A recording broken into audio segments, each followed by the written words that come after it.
سورہ حجرات کی پہلی آیت کی تفسیر چل رہی تھی اور ہم نے ذکر کیا تھا کہ پہلی آیت کے ٹکڑے میں اللہ سبحانہ و تعالی نے اہل بدعت پر اور جو اہل تقلید ہیں ان پر رد کیا ہوا ہے۔ آج ہم رد کریں گے فلاسفر پر، فلاسفہ پر، اسی طرح جو کمیونسٹ ہیں ان پر، اسی طرح جو اتھیسٹ ہیں، ملحدین ہیں ان پر، ان سب پر اسی آیت کے ٹکڑے سے رد ہوتا ہے۔ رد کا طریقہ دیکھیں کہ کس طرح ہم ان کو جواب دیں گے۔ اللہ سبحانہ و تعالیٰ نے فرمایا مومنو لا تقدموا بین ید اللہ ورسولہ، اللہ اور اس کے رسول سے آگے نہ بڑھو۔ معلوم یہ ہوا کہ اللہ رب العالمین کی شریعت جس کو جناب محمد رسول اللہ صلی اللہ علیہ وسلم پر اس نے نازل فرمایا ہے، یہ شریعت تا قیامت تک باقی رہنے والی ہے۔ جو قوانین، جو دستور، جو لا اللہ رب العالمین نے بنا دیے ہیں اس میں ذرہ برابر بھی چینجنگ کی گنجائش نہیں ہے۔ لیکن کمیونسٹ کہتے ہیں، عربی میں ان کو الشیوعیہ کہا جاتا ہے، کمیونسٹ اور اتھیسٹ، ملحدین جن کو کہا جاتا ہے۔ آج کل تو بہت سارے ہیں، جانتے ہی ہیں آپ، ہندوستان میں بھی پائے جاتے ہیں اور ہندوستان کے باہر جو یورپ کے ممالک ہیں ان میں خصوصی طور پر یہ لوگ موجود ہیں، اور خاص طور پہ میڈیا کا اس میں بہت بڑا کردار رہتا ہے الحاد کو بڑھاوا دینے میں، اور اسی طرح غلط قسم کے قوانین کو بیان کرنے میں کہ جو محمد صلی اللہ علیہ وسلم قانون لے کر کے آئے ہیں یہ قانون پرانے ہو گئے ہیں، اب ان کو چینج کیا جائے۔ آپ نے سنا بھی ہوگا۔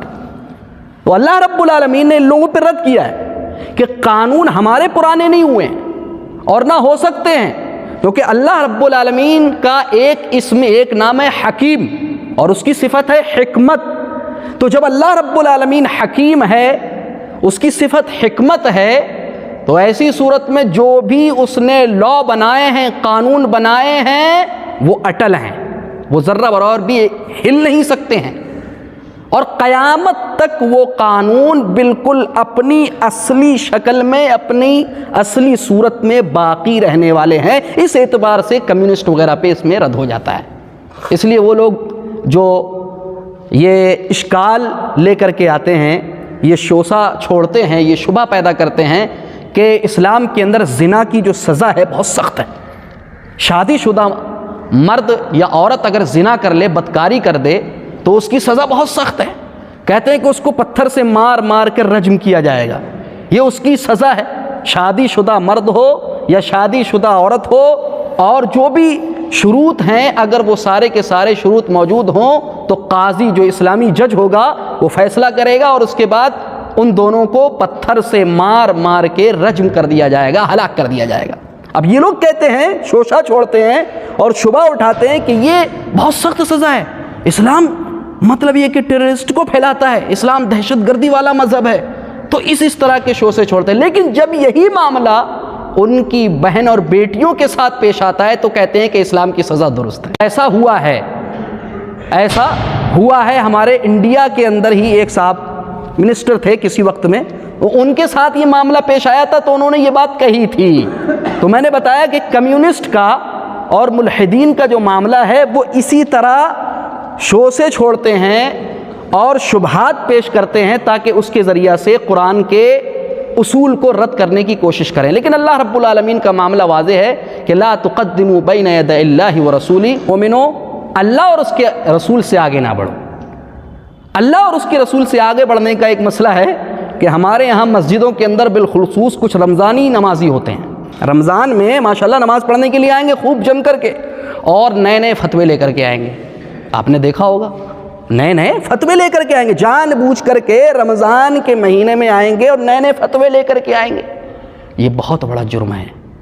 یہ اللہ اور اس کے رسول سے آگے بڑھنا ہے کہ آپ فتویٰ دے رہے ہیں، فتوے کا حق، آپ چاول والے آدمی ہیں، آپ کو معلوم ہے کہ چاول کتنی قسم کا ہوتا ہے، ڈاکٹر صاحب کو معلوم ہے کہ پیشنٹ کو کون سا مرض ہے، انجینئر صاحب کو معلوم ہے کہ وہ کس طرح جو ہے اپنا ایک نقشہ بنائیں گے، وہ ان کا معاملہ ہے۔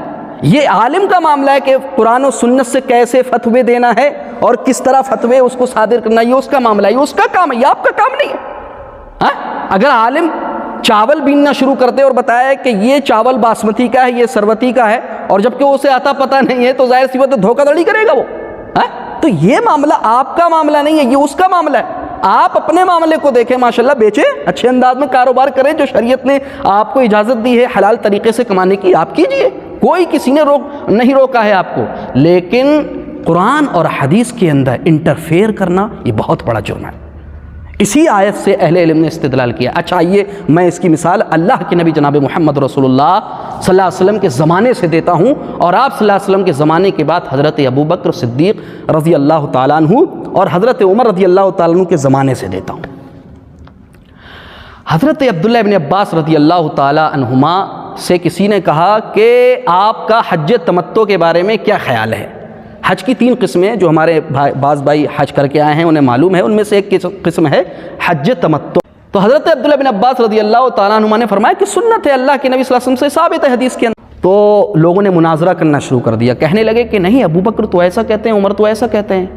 حضرت عبداللہ بن عباس رضی اللہ تعالیٰ عنہ آگ بگولا ہو گئے، کہنے لگے اقول قال رسول اللہ صلی اللہ علیہ وسلم وتقولون ابو بکر و عمر، میں کہہ رہا ہوں کہ اللہ کے رسول صلی اللہ علیہ وسلم نے ایسا فرمایا اور تم کہہ رہے ہو کہ ابو بکر اور عمر نے ایسا کہا ہے، تمہاری اتنی بڑی مجال۔ بتائیے، صحابی ہیں وہ، اور جانتے ہیں ابو بکر کا کتنا عظیم مقام و مرتبہ ہے کہ اس امت کے اندر پیارے حبیب جناب محمد رسول اللہ صلی اللہ علیہ وسلم کی شخصیت کے بعد اگر کسی کا مقام و مرتبہ ہو سکتا ہے تو ابو بکر کا ہو سکتا ہے، اور ان کے بعد حضرت عمر کا ہو سکتا ہے۔ لیکن پھر بھی کیا فرمایا کہ میں اللہ کے نبی صلی اللہ علیہ وسلم کی حدیث بیان کر رہا ہوں کہ اللہ کے نبی صلی اللہ علیہ وسلم نے اس کو ثابت کیا، یہ سنت ہے، اور تم کہہ رہے ہو ابو بکر اور عمر نے منع فرمایا۔ اسی طرح دوسرا قول حضرت عبداللہ بن عمر رضی اللہ تعالیٰ عنہ، جو حضرت عمر رضی اللہ تعالیٰ عنہ کے بیٹے ہیں۔ کچھ لوگ ان کے پاس آئے اور کہنے لگے کہ تمہارے والد صاحب حج تمتع سے منع فرماتے ہیں، تمہارا کیا خیال ہے؟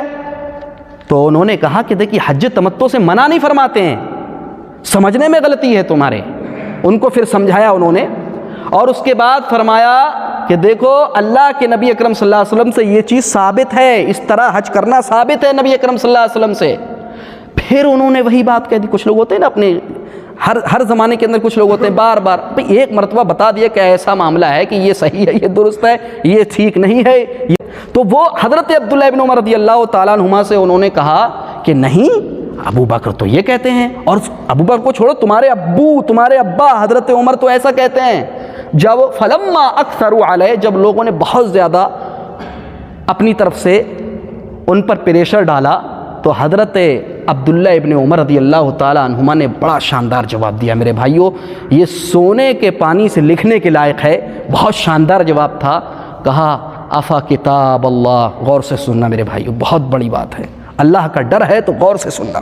فرمایا افا کتاب اللہ احق ان تتبعوہ ام عمر، کیا کتاب اللہ اس بات کی زیادہ حقدار ہے کہ تم کتاب اللہ کی پیروی کرو، امام رحمت جناب محمد رسول اللہ صلی اللہ علیہ وسلم کی سنت کی پیروی کرو، یا عمر اس بات کا حق ہے کہ عمر کو کتاب اللہ سے زیادہ اونچا کر دو؟ یا اللہ، کتنا اونچا، کتنی اونچی بات کہی ہے میرے بھائیو حضرت عبداللہ بن عمر رضی اللہ تعالیٰ عنہ، حالانکہ والد ہیں ان کے، باپ ہیں۔ یہ ہمیں اس بات کی طرف اشارہ کر دیتے ہیں کہ لوگوں، باپ ہی بڑا عالم کیوں نہ ہو، اگر وہ کتاب اللہ کے مطابق نہیں ہے، اگر وہ سنت رسول صلی اللہ علیہ وسلم کے مطابق نہیں ہے، تو وہ قابل قبول نہیں ہے۔ اور یہی اللہ تعالیٰ فرماتا ہے کہ لوگوں، اللہ اور اس کے رسول سے آگے بڑھنے کی کوشش نہ کرو۔ امام ابن قیم رحمہ اللہ فرماتے ہیں، بہت بڑے عالم ہیں، شیخ الاسلام ابن تیمیہ کے شاگرد ہیں، وہ خود کہتے ہیں کہ اس کا مطلب یہ ہے کہ جو اللہ کے نبی اکرم صلی اللہ علیہ وسلم حکم دیں بس اس کو مانو، جس سے روکیں اس سے رک جاؤ، جس بات کی اجازت دیں اس کی اجازت ہے۔ مثال کے طور پہ ایک مثال سے میں سمجھاتا ہوں۔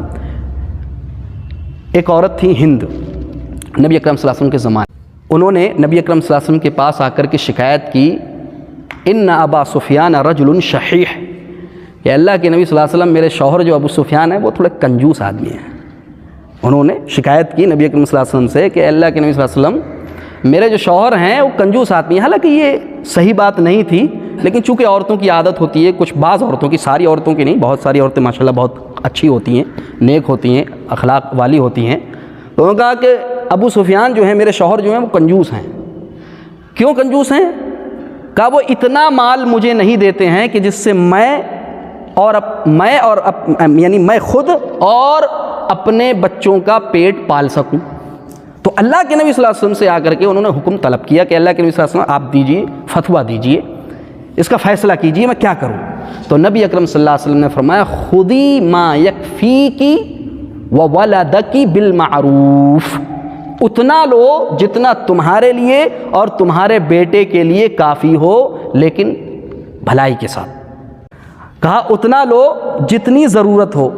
اب عورتوں، مثال کے طور پہ اگر کسی کا شوہر کنجوس ہے تو عورت کے لیے اجازت ہے کہ اتنی مقدار میں اپنے شوہر کی جیب سے رقم لے سکتی ہیں، پیسے لے سکتی ہیں جتنے میں ان کا گھر چل سکے، خرچ کے لیے، بہت زیادہ نہیں. تو یہ اجازت ہے.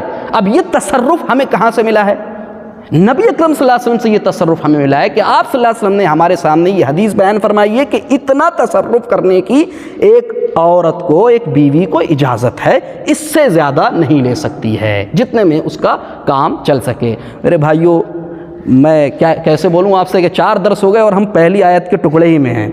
یعنی قرآن ایک سمندر ہے، قرآن ایک بحر ہے، لا ساحل لہ، یہ ایک ایسا سمندر ہے کہ جس کا کوئی کنارہ نہیں ہے.